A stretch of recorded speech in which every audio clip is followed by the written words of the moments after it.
Bonsoir à tous, bienvenue dans Maghreb Orient Express, ravi de vous retrouver. Excellente année 2013 à toutes et à tous, une année qui marquera les 20 ans de la signature des accords d'Oslo. 2 décennies plus tard, que reste-t-il de ce qui fut considéré à l'époque comme un formidable espoir de règlement du conflit israélo-palestinien? Quel est l'état d'esprit de celles et ceux qui sont des défenseurs de la cause palestinienne? Nous parlerons aussi du traitement médiatique d'un conflit qui reste toujours aussi sensible. Avec nous ce soir pour en parler, Michel Sibony. Bonsoir. Bienvenue à vous. Vous êtes responsable de l'Union juive française pour la paix, une association qui a été créée en 1994 et donc basée en France. Khalifa Belouza, merci d'être avec nous. Bonsoir. Vous êtes chanteur du groupe Positive Radical Sound. Vous avez réalisé un clip avec des enfants palestiniens du camp de réfugiés de Ascar à Naplouse en Cisjordanie occupée.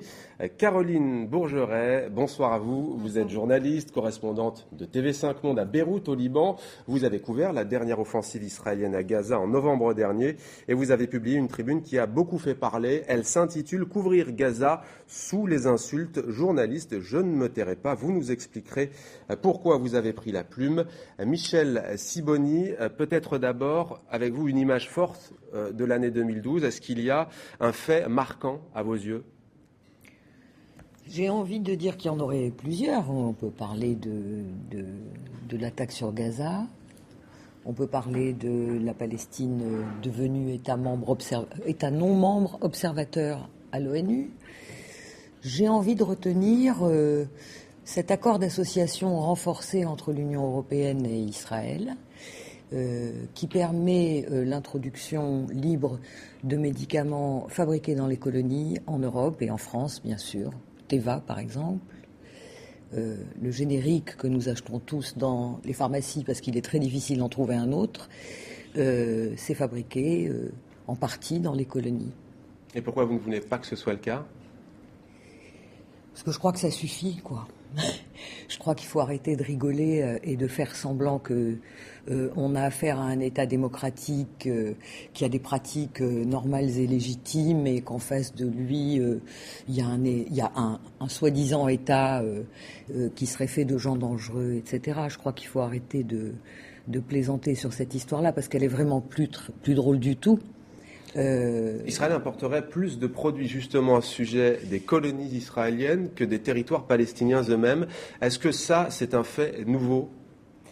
Le fait récurrent, je dirais, des 10 dernières années, c'est que chaque fois qu'Israël a attaqué Gaza, en 2009 aussi, ça a été suivi par un renforcement de ses relations avec l'Union européenne. Aujourd'hui, c'est un quasi-partenaire à part égale d'un État membre européen. Or, il faut savoir qu'Israël fait près de 75% de son commerce extérieur avec l'Union européenne. C'est-à-dire que si l'Union européenne avait la décence de soulever un cil devant cette situation, elle s'arrêterait immédiatement. L'Union européenne ne le fait pas et c'est ça que j'ai envie de garder de 2012. Alors rappelons que l'Union juive française pour la paix fait partie de la campagne BDS, boycott, désinvestissement, sanctions, qui vise justement à ne pas acheter des produits fabriqués dans les colonies. Pas seulement. Et quel produit ? Allez-y. Qui vise à ne pas faire semblant qu'Israël est aujourd'hui un État normal, qui se comporte comme un État démocratique, qui respecte les droits humains et qui respecte le droit international. Israël est en train d'installer une situation qui s'apparente à l'apartheid. C'est pas moi qui le dis, c'est le tribunal Russell pour la Palestine, qui dans sa session du Cap en Afrique du Sud a fait venir d'éminents juristes qui ont comparé avec les textes qui définissent le crime d'apartheid. Il n'y a pas que l'Afrique du Sud, le texte qui définit le crime d'apartheid, et qui l'a comparé avec la situation d'Israël. On est donc dans une situation qui est en train de se précipiter et d'avancer vers une situation d'apartheid. Pourquoi, en face de cela, accepterions-nous d'avoir des relations normales avec un État qui serait normal? Ce n'est plus un État normal depuis très très longtemps, s'il ne l'a jamais été. Caroline Bourgeret, pourquoi est-ce que vous avez décidé, vous, en 2012, de prendre la plume pour écrire cette tribune qui, on l'a dit, a eu un certain écho sur la toile ? J'étais à Gaza encore quand j'ai écrit ce texte. Deux motivations principales. D'abord, ces attaques à répétition sur les journalistes pendant le conflit que j'ai couvert, donc des attaques que j'ai vues de mes yeux. Un sentiment que j'ai eu aussi, moi, en tant que journaliste. Et puis surtout cette réaction de la part du gouvernement israélien qui a consisté à dire que finalement les journalistes palestiniens, les gens en général du monde de la presse palestinien n'étaient pas des journalistes légitimes. Et ceux du Hamas en tout cas. C'est la position d'Israël, c'est celle-ci. Oui, il se trouve que les 3 journalistes qui ont été tués directement travaillaient pour la télévision Al-Aqsa. Mais il y a aussi beaucoup d'autres journalistes qui ont été visés, dont l'immeuble a été visé à 2 reprises, qui sont des gens qui ensuite se sont déplacés dans le lobby d'un des hôtels où nous, les journalistes étrangers, habitions pour la plupart, et des gens avec qui on a tous plus ou moins travaillé, que ce soit pour avoir du service satellite, avoir des caméramans, tout ça. Enfin bon, on a travaillé avec ces gens. Et ces gens-là sont des journalistes comme moi, comme vous, et je vois pas pourquoi ils devraient avoir un... Vous dites d'ailleurs, y compris les journalistes d'Al-Aqsa et du Hamas, hein, vous dites on ne peut pas s'émouvoir lorsque le journaliste libanais Samir Kassir est assassiné, pas lorsque ceux proches du Hamas le sont. C'est toujours la même chose. C'est-à-dire qu'on choisit, on a l'impression qu'on choisit qui est un journaliste gentil, qui est un journaliste pas gentil, de la même façon qu'on choisit quel peuple est un peuple gentil et quel peuple n'est pas un peuple gentil. Donc il y a ça, d'abord, cet élan de solidarité, en fait, et puis d'honnêteté aussi, de gens avec qui j'ai travaillé pendant une semaine et j'allais pas rentrer et faire comme si de rien n'était après. Et puis aussi ces attaques nombreuses, ces messages que je reçois sans cesse, voilà, dès qu'on traite d'Israël, on se fait quand même très souvent accuser directement de mentir, tout simplement. C'est-à-dire que on ne dirait pas la vérité. Ce qu'on observe, ça n'est pas vrai.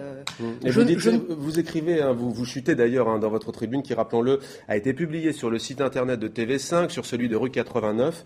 Également, vous dites, si pour rester une journaliste légitime, il faut falsifier la réalité, alors j'entamerai fièrement une carrière de journaliste illégitime, je ne me tairai pas. Vous savez quand même, Caroline Bourgeois, que quand on est journaliste, on a ce fameux souci de l'équilibre, qui est un principe fondamental. Que répondez-vous à ceux qui vous objectent justement ce principe de l'équilibre ? Oui, mais qu'est-ce que ça veut dire, ce principe d'équilibre ? On est face à une situation qui elle-même n'est pas équilibrée. On a la 4e armée du monde qui attaque une prison à ciel ouvert, 1 700 000 personnes, dont 1 million à moins de 18 ans. Pour répondre à des tirs de roquettes du Hamas et des groupes palestiniens. Pour répondre oui, voilà. Alors, donc ils résistent avec des tirs de roquettes, ils se battent avec des tirs de roquettes.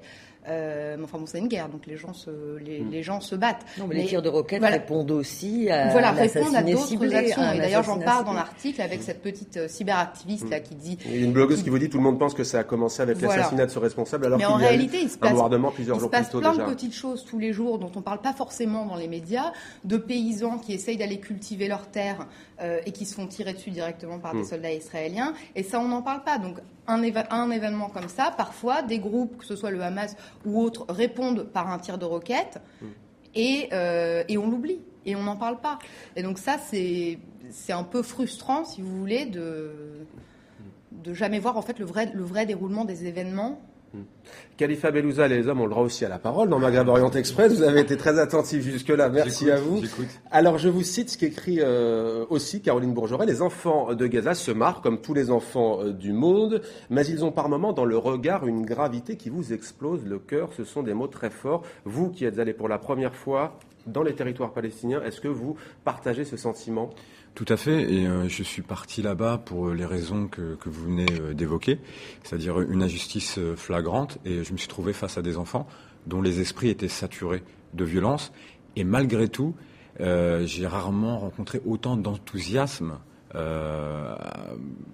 lors des activités qu'on a menées. C'est-à-dire que moi je suis artiste, je suis arrivé vierge de tout, je ne connais pas la région et j'avais juste envie d'apporter un moment de paix, un moment ludique et de partage avec avec des jeunes enfants qui souffrent tous les jours. Donc on me nourrissait d'informations, je savais plus faire le tri ici en France entre ce que je voyais, ce qu'on me disait, et j'ai décidé de partir parce que je suis musicien, je pouvais apporter quelque chose musicalement. Je suis pas chirurgien, je suis pas maçon, et je voulais en dehors de toute organisation, délégation, partir en électron libre, entre guillemets, là-bas, et apporter ce que je sais faire. Voilà, de manière spontanée. Alors, on va voir le résultat. C'est donc à la demande de ces enfants âgés de 10 à 15 ans qu'avec votre acolyte Jean-Jacques Lyon, qui est réalisateur, vous avez réalisé donc ce clip qui s'appelle Salam. C'est donc réalisé par Khalifa and the Askar Kids. On regarde.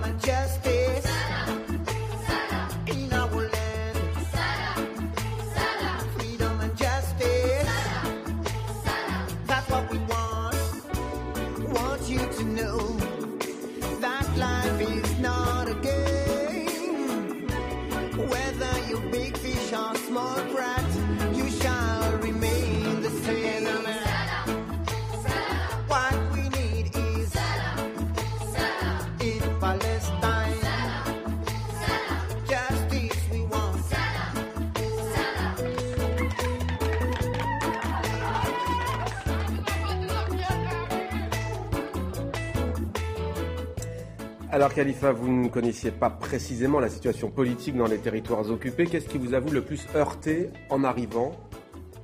Ce qui m'a le plus heurté, c'est une injustice palpable, difficulté tout simplement de vivre décemment. On entend parler de guerre aussi. Et là, mais j'ai pas le sentiment d'être face à une guerre. C'est-à-dire, il y a normalement entre guillemets 2 armées qui s'affrontent avec des forces, on va dire, équilibrées. Moi, je ressens plutôt le terme massacre, voilà. Et pour revenir à votre question au quotidien, difficulté à se déplacer, la véritable guerre, c'est la guerre de l'eau aussi. Les gens que j'ai rencontrés m'ont parlé de l'eau. Beaucoup, c'est-à-dire 5%, ils bénéficient de 5% de l'eau potable. Je vais pas rentrer dans des chiffres compliqués parce que j'ai pas fait une synthèse de tout. Mais Caroline Bourgeret parle de l'eau très salée aussi à Gaza. Ouais, voilà, et chaque acte au quotidien, voilà. Pour résumer ma pensée, ce que j'ai vécu, c'est que chaque acte du quotidien est un acte de résistance. On parle souvent de roquettes, d'explosions, de missiles. Mais on ne voit pas cette réalité concrète des barrages, de la aller chercher de l'eau, vivre décemment, se nourrir, élever ses enfants est un acte de résistance au quotidien. Donc ça, c'était palpable, c'était dans l'air, voilà, tous les jours. Et donc on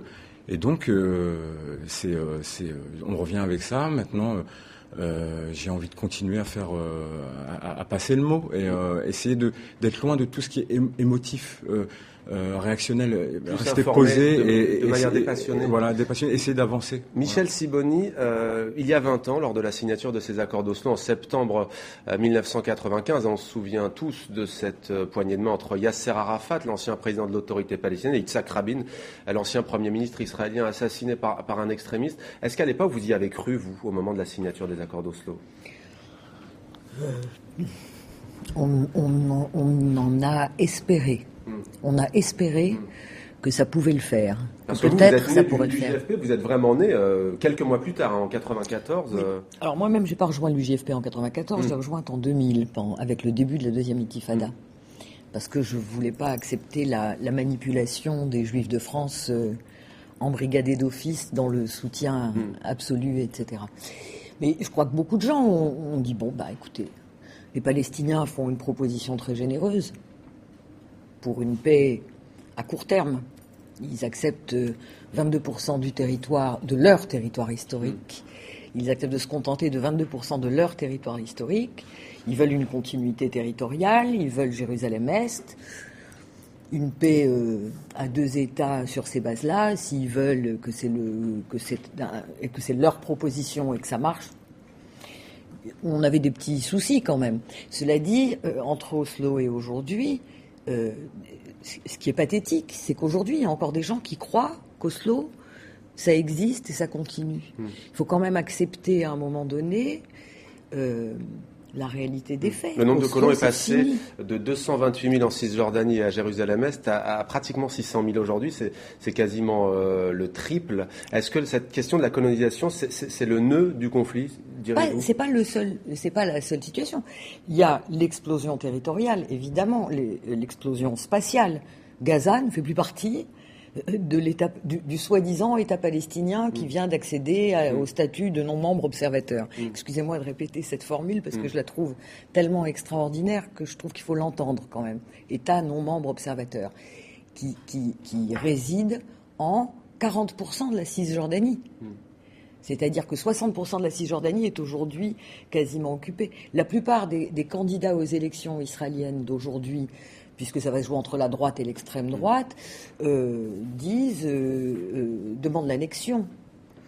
L'annexion de la Cisjordanie, le transfert des Palestiniens d'Israël en Cisjordanie, Gaza n'existe plus. 5 millions de Palestiniens qui vivent en diaspora ne sont pas pris en compte, comme s'ils n'existaient pas, comme si leur voix n'avait aucun sens.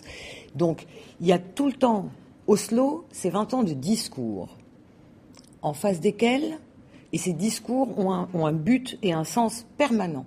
C'est d'effacer la réalité, de masquer la réalité. C'est un écran devant la réalité. Il ne faut jamais écouter les discours dans ces cas-là, je termine. Il faut regarder ce qui se passe sur le terrain. Sur le terrain, c'est moins 60% de la Cisjordanie. Des petites enclaves isolées et séparées. Gaza a disparu. Elle est considérée comme une entité hostile depuis 2006. Son gouvernement est considéré comme illégitime, bien qu'élu depuis 2006, etc., etc. Alors justement, parce que vous parlez de la continuité territoriale, j'aimerais regarder une carte. La décision a été prise par Israël juste après l'adhésion, enfin en tous les cas, le nouveau statut de la Palestine à l'ONU. C'est la fameuse zone E1, donc qui sépare Jérusalem-Est de la Cisjordanie. Vous dites cette stratégie, depuis 1993, elle a été clairement établie par le gouvernement, par les différents gouvernements israéliens. Sharon l'avait déclaré devant le Congrès américain. La colonisation ne fait que commencer. Il y en a encore pour 50 ans au moins. Sharon ne l'a jamais caché. En même temps, avait le mérite puisque de vous dire parlez d'Ariel Sharon, l'ancien Premier ministre, qui est toujours dans le coma, Caroline Bourget, je me tourne vers vous. Lui, il avait retiré les colonies de Gaza. Et Israël dit souvent, regardez, on s'est retiré de Gaza, et regardez le résultat, on se retrouve effectivement avec le Hamas au pouvoir, etc., qui, on le rappelle, a été élu. Mais vous qui étiez à Gaza, est-ce que la situation, comme le dit Israël, est normalisée à Gaza ? Je ne vois pas comment la situation peut être normale à Gaza quand on a une enclave qui vit sous blocus total, avec une liste de produits interdits d'entrée à Gaza qui est surréaliste. Encore une fois, c'est pas prendre parti que de dire ça, c'est un constat. Les conditions de vie à Gaza sont inhumaines. Les Gazaouis ne peuvent pas vivre dans la dignité, ne peuvent pas vivre tout court. La liste des produits, moi j'encourage chacun à taper dans Google liste des produits interdits d'entrée à Gaza. C'est d'ailleurs pour la plupart du temps une ONG israélienne qui l'actualise, et ça comprend des produits comme les jouets pour enfants, le chocolat, les couveuses pour poussins et les filets de pêche. Je vois pas comment une situation peut être normalisée dans un endroit où les gens doivent creuser des tunnels pour avoir des médicaments, pour avoir à manger, alors pour avoir des armes aussi, évidemment. Mais je vois pas... Vous évoquez d'ailleurs cette blogueuse, Rana, qui a tout juste 21 ans. Vous dites elle fait à peine 15 ans, et alors elle a réussi à se procurer 2 livres, l'un de Noam Chomsky, le célèbre linguiste américain, et l'autre d'Ilan Pappé, écrivain israélien. Oui, elle dit, en fait, elle a réussi à voyager, elle les a ramenés avec elle, parce qu'elle dit...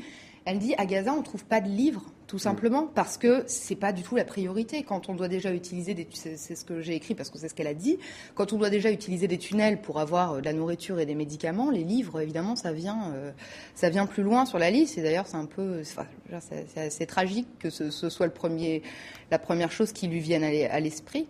Mais on ne pourra jamais parler de situation normale à Gaza tant que cet endroit vivra sous un blocus qui est reconnu comme illégal sur le plan international, dont le secrétaire général des Nations Unies a demandé un nombre de fois incalculable la levée immédiate. Tant qu'il n'y aura pas une possibilité pour les Gazaouis de vivre normalement, c'est-à-dire de pouvoir se déplacer, de pas... Gaza, si vous voulez, c'est ce que je dis aussi dans le texte, Gaza, si vous voulez faire un petit tour en voiture pour vous détendre, maximum, vous allez pouvoir conduire un quart d'heure vers le nord, 20 minutes vers le sud, et c'est ce que vous dit un chauffeur 10 de taxi. minutes au mieux, ce que disait le rappeur, là, Antara, effectivement. Mais parce que ça rend fou. Moi, j'ai passé donc 8-10 jours à l'intérieur, là, cette fois-ci. Quand on ressort, c'est physique, on le sent, on re-respire. Parce que Gaza, c'est c'est un des endroits les plus densément peuplés de la planète. 1 700 000 personnes. 700 000 personnes. La plupart d'entre eux réfugiés sur 3 ou 4 générations. C'est comme ça, Gaza. Donc quand souvent on reçoit des messages de gens qui disent oui, mais le Hamas tire depuis des zones civiles. Bah oui, mais trouvez-moi des zones non civiles à Gaza. Trouvez-moi des zones non civiles à Gaza. Les seuls endroits qui sont un peu aérés, ce seraient les champs. Et un tiers des zones agricoles sont inaccessibles aux Palestiniens depuis quelques années, depuis que les Israéliens ont mis en place ce qu'ils appellent la zone tampon de sécurité, qui prive les Palestiniens de Gaza d'un tiers de leurs terres cultivables et qui seraient à peu près les seuls endroits dégagés où il n'y a pas d'immeubles. Mais sinon... Khalifa, vous avez discuté donc beaucoup avec ces enfants, mais avec des adultes aussi. Qu'est-ce qui ressort le plus souvent sur ce conflit de la part des Palestiniens? Que vous disent-ils? Les personnes que j'ai rencontrées, notamment Amjad Arfaï, le directeur du centre d'Askar, aussi Mahmoud Soubouh du camp de Balata, le camp le plus grand en Cisjordanie. C'est une volonté de paix, une paix juste, bien évidemment. Et souvent, on nous renvoie, on en discutait tout à l'heure avant l'émission, on nous renvoie souvent dans les cordes. Oui, mais c'est très compliqué, le Moyen-Orient et tout ça. On échange avec ça là-dessus et on se rend compte sur place que aussi c'est pas si compliqué que ça, effectivement. Qu'il y a des résolutions qui ont été votées et que si on regarde. Si on applique le droit international, on peut rapidement résoudre ce Caroline disait ça tout à l'heure, appliquons-les déjà comme postulat et après discutons. Effectivement, il y a un problème territorial, un problème d'occupation et des fois, je suis désolé de le dire, ça peut paraître naïf, mais c'est aussi simple que ça aussi à un moment donné. Et on nous renvoie. On entend parfois si c'est un conflit religieux. Non, pour moi, ce que j'ai ressenti, alors ça, j'étais frappé parce que moi aussi, j'étais nourri par ça. Voilà, choc des civilisations, conflit religieux. On tente de nous amener à ça. Mais sur place, j'ai été voir les Samaritains, j'ai rencontré des Palestiniens, j'ai rencontré des Juifs, j'ai rencontré des gens athées. Et on ne parle pas de ça. Je veux dire, c'est pas le sujet, c'est un problème territorial. Il y a une occupation, un territoire palestinien qui devient peau de chagrin, qui diminue. On nous dit que les colonies sont stoppées, c'est pas vrai. On construit. Et au vu et au nez de chacun. Et Michel Ziboni, vous êtes d'accord avec Khalifa Belouza? Ce serait simple, finalement, aussi paradoxal que cela puisse paraître? Ce serait fait depuis longtemps si la communauté internationale, comme on dit, qui accepte régulièrement les sanctions envers les Palestiniens, appliquait juste les sanctions dont elle dispose en cas de violation des règles du droit international, des traités nombreux qu'Israël a signés, qui l'engagent et qui ne respecte pas. Il y a une volonté de ne pas sanctionner Israël qui littéralement le pousse au crime, ce qui est extrêmement, de mon point de vue, extrêmement pervers. C'est-à-dire qu'on cherche à faire aller Israël jusqu'à une situation de non-retour. Peut-être il me semble que... Mais comment voyez les choses, Michel Ziboni? Un bureau de statistiques palestinien dit qu'en 2020, à partir de 2020, les Palestiniens pourraient être plus nombreux que les Israéliens, que les Juifs dans la région. Qu'est-ce que ça vous évoque? Ça m'évoque les angoisses d'une certaine gauche sioniste qui, pour maintenir absolument une démocratie juive, c'est-à-dire une démocratie israélienne pour ses habitants juifs, a besoin d'une majorité juive. Ce qui veut dire que tout en restant démocratique, elle est vouée à l'épuration ethnique régulière. Donc ça me fait sourire parce que, vous savez, il faut accepter qu'on est capable de partager certaines valeurs. Et sur un certain nombre de valeurs ou de principes, qui sont les principes du droit, pas les principes de la loi du plus fort, dans le monde auquel on essaye tous de travailler, disons, quand on est de bonne foi, des droits égaux pour des citoyens égaux. C'est ce qu'on cherche tous. Alors on va terminer peut-être par une note d'espoir. Caroline Bourgeret, pour vous qui connaissez Gaza, une note d'espoir peut-être sur la situation à Gaza en 2013 ? Disons que depuis la fin de la dernière offensive israélienne, on assiste à ce qui pourrait peut-être être une réconciliation interpalestinienne déjà. Entre le Fatah et le Hamas notamment. Qui ferait probablement avancer les choses, mais honnêtement, de mon point de vue, à moins qu'il y ait en priorité une levée du blocus, je ne vois pas comment les choses pourraient s'améliorer pour les Gazaouis. Moi, vous parliez de 2020, moi ça m'évoque un autre rapport des Nations Unies qui dit que Gaza ne sera plus un endroit habitable en 2020 pour des questions d'eau. Gaza a un des taux de nitrate dans l'eau les plus importants au monde, les gens ont les dents jaunies à cause de ça, pour des raisons de sanitaires, nourriture, ouais. pour des raisons de place dans les écoles pour les enfants. Donc, à moins qu'il y ait une levée du blocus, je ne vois pas comment les choses pourraient s'améliorer. Rafik, pardon, pas Rafik, non, surtout pas, Khalifa Belouza, ça doit être l'affaire Gérard Depardieu, c'est ça. Alors, votre album s'appelle Griot.13, même question, alors Griot, parce que vous considérez comme un griot, et il y a aussi le jeu de mots avec Riot, en hommage au printemps arabe, parce que Riot veut dire émeute en anglais. Une note d'espoir peut-être pour 2013 ? Pour 2013, ce que je retiens de ce voyage et de ces rencontres, ils m'ont dit, là-bas, ne nous oubliez pas, et parlez de nous. Voilà, et quoi que je fasse, musicien ou autre chose, je continuerai de parler. Voilà, Michel Sibony, vous partez situation. demain, Haïfa en Israël, Tel Aviv, Jérusalem, Ramallah. En 10 secondes, l'objet de votre voyage, vous allez rencontrer quelques pacifistes israéliens peut-être ? Oui, sûrement, la coalition des femmes pour une paix juste, des gens à Ramallah, des amis, oui. Merci beaucoup, merci à tous les trois. On se retrouve dimanche prochain pour un nouveau numéro de Maghreb Orient Express. D'ici là, on attend vos commentaires et vos réactions sur la page Facebook de MOE et sur Twitter @TV5Monde MOE.